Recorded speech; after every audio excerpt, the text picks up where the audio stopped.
Hey guys, LevelCap here, and this week in gaming, a report details the events leading to Cyberpunk 2077's disastrous launch. Battlefront 2 being free has actually crashed the game's servers, Warzone's exploit got out of hand, and much more.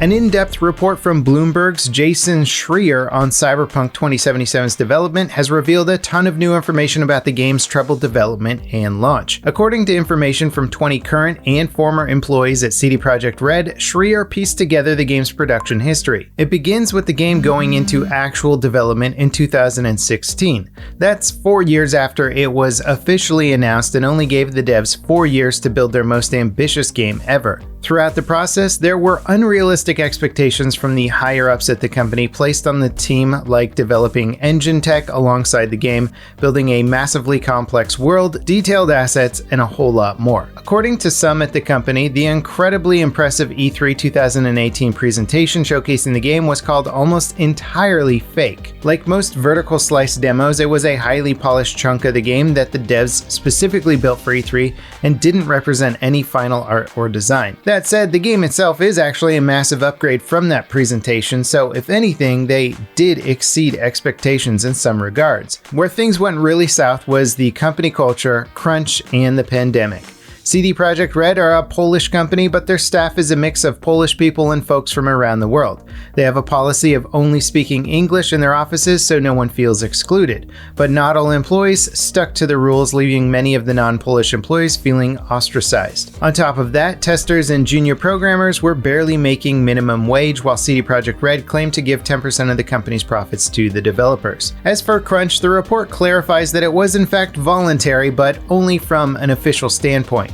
Beyond company policy, it was pretty much expected that if one developer wasn't willing to work overtime, their extra work would be passed on to a coworker that was. And I can certainly say from my own experience that if an employee is willing to pass up voluntary overtime in the gaming culture, it usually means, well, you're not going to get hired on for the next project. Now, while the pandemic was a massive roadblock to progress, one developer says they thought the game was on track for a 2022 launch back in 2019, before the pandemic was even a thing. That said, they could be referring to the game's DLC and multiplayer content.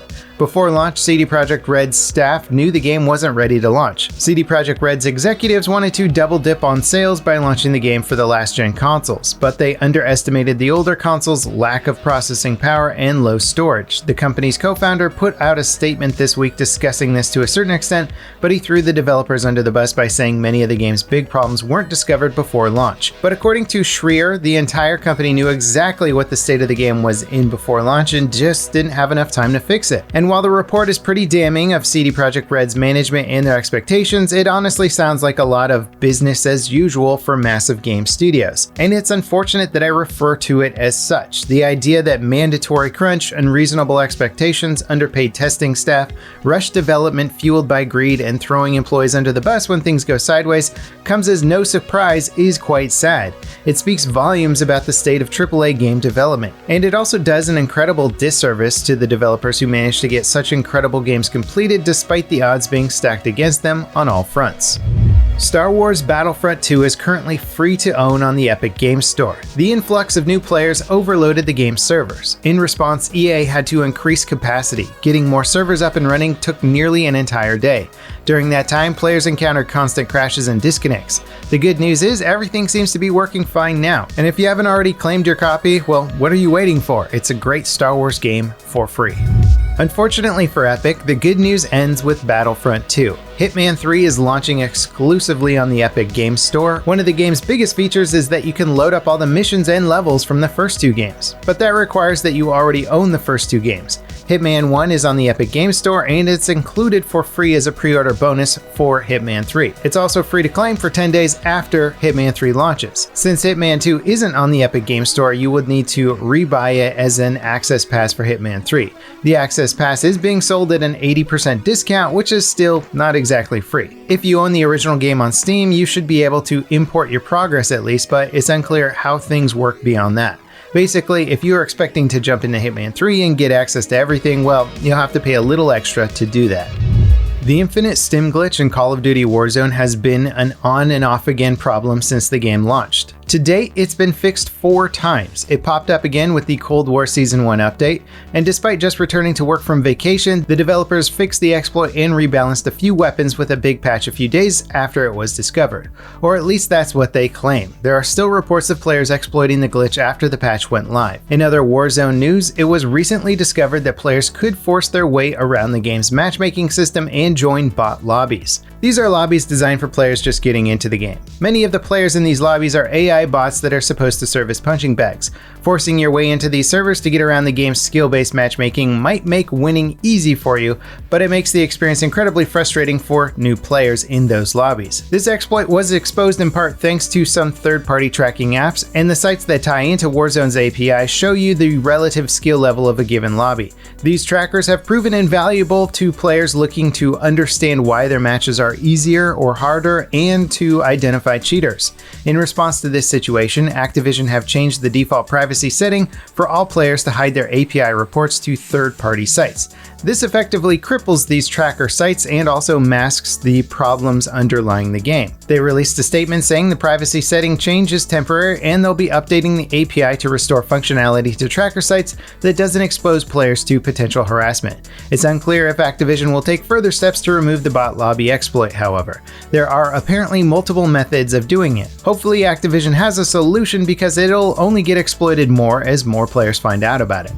The 2020 Capcom Cup finale was supposed to happen next month, but it's been cancelled due to the pandemic. It was previously rescheduled from last year to February 19th, 2021. But this new cancellation will see the finale replaced with an online-only event on the 20th and the 21st. Fighting games in particular are tough to play online as they require exact inputs and reaction times. The latency of playing online can make certain moves and counters much more difficult. But I'm sure the event will still be a ton of fun and a great celebration of the fighting game scene's best players.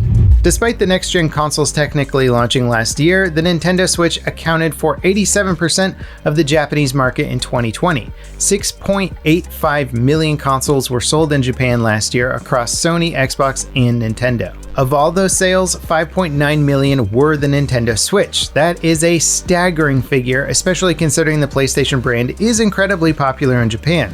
However, these numbers are likely skewed slightly by stock shortages for the next-gen consoles. The upcoming competitive Zero-G Space FPS Boundary is currently in closed beta. Servers are live today and tomorrow. Beta signups are available on the game's website. If you haven't signed up for it already, it's definitely worth checking out. The game looks incredible, and I can't wait to try it out myself. It'll be available on PC and PlayStation consoles this summer. Before we get to our final story this week, I just wanted to thank everyone for tuning in and subscribing. Over 60% of our regular viewers are subscribed. If you like the content we do but aren't subscribed, well, I hope we earned your subscription from today. Hit that sub button and turn on notifications if you don't want to miss any future news. In our final story this week, CES 2021 saw some big announcements from AMD, Nvidia, and Intel. AMD showcased their next-gen laptop CPUs, Nvidia announced the RTX 3060 and multiple laptop RTX chips. Intel also talked about their new XeDGA2 GPU, which is intended mostly for laptops as well.